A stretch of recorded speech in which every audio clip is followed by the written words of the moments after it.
ஜெர்சியோட ஆபீஸ்ல அன்னைக்கு கடுமையான வேலையெல்லாம் முடிச்சிட்டு ஜெர்சி பஸ்க்காக பஸ் ஸ்டாப்க்கு வந்து நிக்கிறா.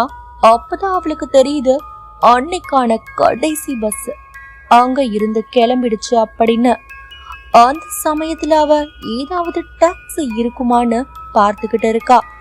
ஆனா அப்பதான் அந்த பஸ் வருது 375. இப்போதைக்கு இந்த பஸ் விட்டா வேற பஸ் கிடையாது, இந்த பஸ் தான் இப்போதைக்கு இருக்கிற கடைசி பஸ் அப்படின்னு புரிஞ்சுக்கிட்டவன் இதுக்கப்புறம் நேரத்தை வீணாக்க கூடாதுன்னு அந்த பஸ்ல ஏறுறா. அப்படி ஜெர்சி பஸ்ல ஏறினதுக்கு அப்புறமா அவளுக்கு ரொம்ப விசித்திரமான உணர்வுகள் ஏற்படுது.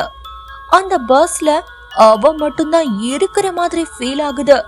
அவளை சுத்தி யாருமே இல்லாத மாதிரி ஃபீல் ஆகுது.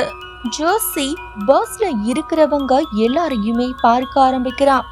கண்டக்டர், டிரைவர், பேசஞ்சர் அப்படின்னு ஒரு சிலர் அந்த பஸ்ல இருக்காங்க.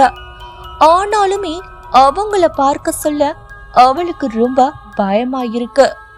ஏன் அப்படியான ஒரு உள்ளுணர்வு அவருக்கு ஏற்படுது அப்படின்னு அவளுக்கு சுத்தமா தெரியல. ஆனா அந்த பஸ்ல போகிறது ஏதோ ஒரு தப்பான இடத்துக்கு போகிற மாதிரி அவளுக்கு தோன்ற ஆரம்பிக்குது. இரவு நேரத்துல பயணம் பண்றதால இப்படியெல்லாம் தனக்கு தோன்றுதோ அப்படின்னு நினைத்தவள் கொஞ்ச நேரம் அமைதியா வெளியே இருக்கிற சூழலை வேடிக்கை பார்த்துக்கிட்டு வந்துகிட்டு இருக்கா. அப்பதான் அவளோட பக்கத்துல இருக்கிறவங்க எல்லாருமே அவளையே பார்த்துக்கிட்டு வர மாதிரி அவளுக்கு தோணுது. உடனடியா திரும்பி சுத்தி முத்தி பார்க்க ஆரம்பிக்கிறா.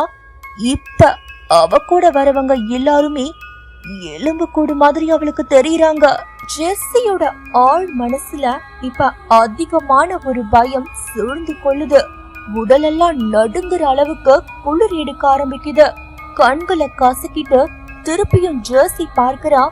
அங்க இருக்கிற எல்லா மனிதர்களுமே நார்மலா இருக்கிற மாதிரி இருக்கு. இதற்கப்புறமா அந்த பஸ்ல இருக்கிறதுக்கு அவளுக்கு சுத்தமா பிடிக்கல. ஏதோ ஒரு தப்பான விஷயம் ஆரம்பத்துல இருந்தே தோன்றிக்கிட்டு இருக்கு அப்படின்றத புரிஞ்சுக்கிட்ட அவ பஸ்ல இருந்து கீழே இறங்க நினைக்கிறா. பிளீஸ் அடுத்த ஸ்டாப்லயே பஸ் நிப்பாட்டுங்க, நான் அடுத்த ஸ்டாப்ல இறங்கிக்கிறேன் அப்படின்னு கண்டக்டரை பார்த்து ஜெர்சி சொல்லும் பொழுது அதற்கு அங்க இருக்கிற எல்லாருமே அவளை பார்த்து சொல்றாங்க, இந்த பஸ் இதுக்கப்புறம் எங்கேயுமே நிற்காது அப்படின்னு.